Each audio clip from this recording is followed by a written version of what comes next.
Hello students, next is high level language.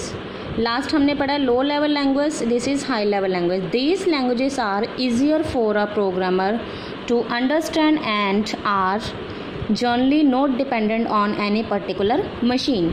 ठीक है, ये जो हमारी हाई लेवल लैंग्वेज से क्या थी, बहुत ईजिली हर कोई इस पर काम कर सकता था, वर्क कर सकता था। ठीक है, ये बहुत इजी थी प्रोग्रामर के लिए समझना, और इसके लिए कोई भी पर्टिकुलर मशीन की ज़रूरत नहीं थी।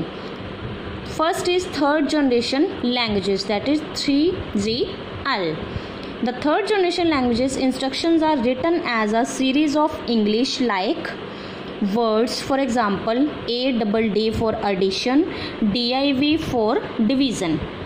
ठीक है, जो हमारी थर्ड जनरेशन लैंग्वेजेस से इसमें इंस्ट्रक्शंस या कुछ भी लिखना बहुत ज़्यादा इजी था। जैसे इंग्लिश के उन्होंने एग्जांपल दी है, एडिशन के लिए हमें क्या करना था ADD और डिवीज़न के लिए DIV।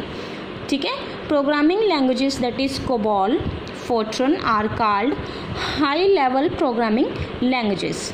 ठीक है, प्रोग्रामिंग के लिए 2 लैंग्वेजेस थे, COBOL और Fortran, ये हाई लेवल लैंग्वेज के लिए बहुत फेमस हैं। ठीक है, it is a translated first into a form which a machine can understand. It is done by a software called compiler.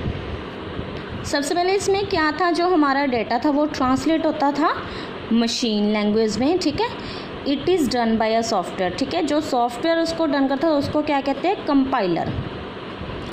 जो इसको मशीन में ट्रांसलेट करता था उस चीज़ को बोलते हैं कंपाइलर, उस सॉफ्टवेयर को। ठीक है, compiler takes source code as input and produce as output machine code on which it is to be executed. तो जो हमारा कंपाइलर था वो इनपुट के लिए क्या था, सोर्स कोड है, और प्रोड्यूस एज आउटपुट, आउटपुट के लिए क्या था, मशीन कोड। ठीक है, source program in HLL that is high level language. High level language किस में कन्वर्ट है, कंपाइलर में, और फिर आउटपुट कहाँ पे हमें शो होती है, ऑब्जेक्ट कोड में, दैट इज़ मशीन कोड। ठीक है, इसके एडवांटेजेस क्या हैं, user friendly and easier to learn. ठीक है, हर कोई ईजिली इससे पढ़ सकता था, इस पर काम कर सकता था। Similar to English like words and symbols. ठीक है, जो हमने यहाँ पे इनपुट देनी है या जो भी हमने कुछ सिम्बल्स वगैरह यूज़ करने हैं वो ईजिली हम इस पर देख सकते थे और दे सकते थे। डिसएडवांटेज क्या थे इसकी, it needs to be translated into machine language by translator. सिर्फ इसकी एक डिसएडवांटेज ये थी कि जब यहाँ इसमें डाटा ट्रांसलेट होता था तो मशीन लैंग्वेज के वो ट्रांसलेटर की ज़रूरत पड़ती थी। Done. Here we also have a small activity that is true false. The first is the process of writing the program is called framing, that is false. A person who writes a program is called programmer. True. COBOL, Fortran are called high level language programming language. True. Assembly languages are also known as first generation language, that is false. Assembly language क्या आती है हमारी, second generation. The next, the special language understood by computer is known as computer language, that is true. Next है high level language का second part क्या है, fourth generation languages, 4GL। It is a high level language which requires significantly fewer input than 3GL, that is third generation language, to accomplish a particular task.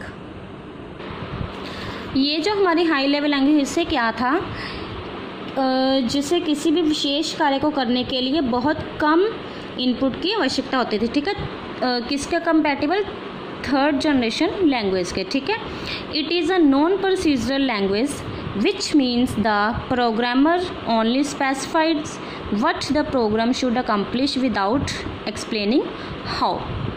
ठीक है, obviously ये क्या है, हमारा non procedure language, क्योंकि इसमें क्या था, जो हमारा प्रोग्रामर था उसको एक्सप्लेन नहीं करना पड़ता था कि हमने कौन सा प्रोग्राम कैसे करना है। Coding is very fast and requires less time and efforts. Done. इसके एडवांटेजेस क्या हैं, easy to use, user with little programming background can develop programs using 4GL या that is 4th generation language. So my dear students, आपने इस chapter को ध्यान से read करना है, सुनना है, ठीक है। If you have any problem regarding this chapter then you can text me on my personal number. Thank you.